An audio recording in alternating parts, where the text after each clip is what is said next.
Guys, good morning. চলো, আজ আমরা তোমাদেরকে একটা জায়গায় নিয়ে যাব। আজ আমরা সকাল সকাল বেরিয়ে পড়েছি নৈহাটির জন্য। জয় বড় মায়ের দর্শন করতে অনেকদিন ধরেই ইচ্ছে করছিল, ফাইনালি আজ যেতে পেরেছি। তো চলো যাওয়া যায়। ইয়ে, আমাদের ট্রেন এসে গেছে। হ্যাঁ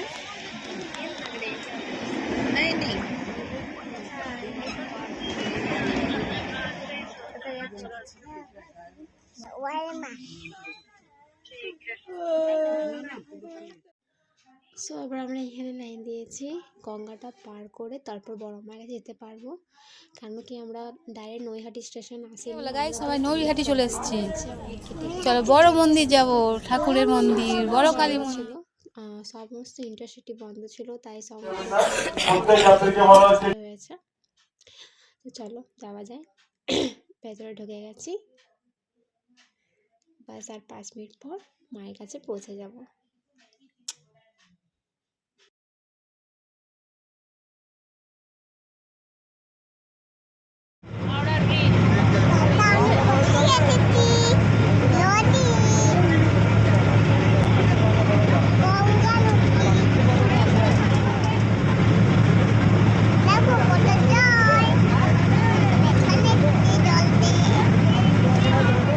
চলে এসেছি আমরা নৈহাটি বড় মন্দিরে। দেখো লাইন দেখছো, ওইখানে পর্যন্ত লাইন দেখতেই পাচ্ছ, আরো লাইন আছে।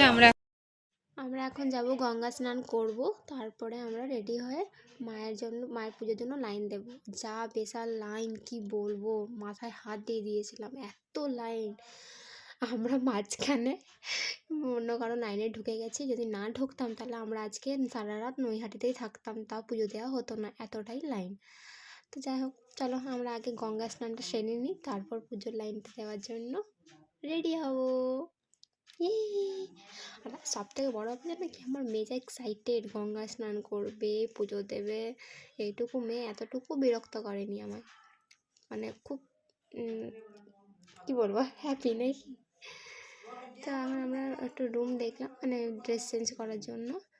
তো চলো ঢুকে পড়ি, ড্রেস চেঞ্জ করবো। তারপর আর একটা কি, আমরা যে গঙ্গা স্নান করবো তার জন্য কোনো জোগাড় আনিনি, কী পরে করবো না, ওখান থেকে আবার একটা নাইটি এইসব কিনে তারপরে গঙ্গা স্নান করার জন্য বেরিয়ে পড়লাম। আমার মেয়েকে দেখো, পুরো কালি গায়ে। কিন্তু এখানে একটুও ঠান্ডা নেই, খুবই কম আমাদের রানীগঞ্জ থেকে।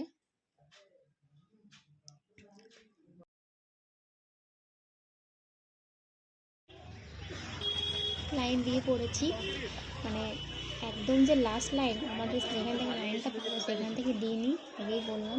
লাস্ট লাইন দিয়ে পড়েছি। এবার পুজো আমাদের ডান, মায়ের দর্শন পেয়েছি ফাইনালি। জয় বড় মার জয়। ওকে, আজকের মতো এতটাই, টাটা, বাই বাই।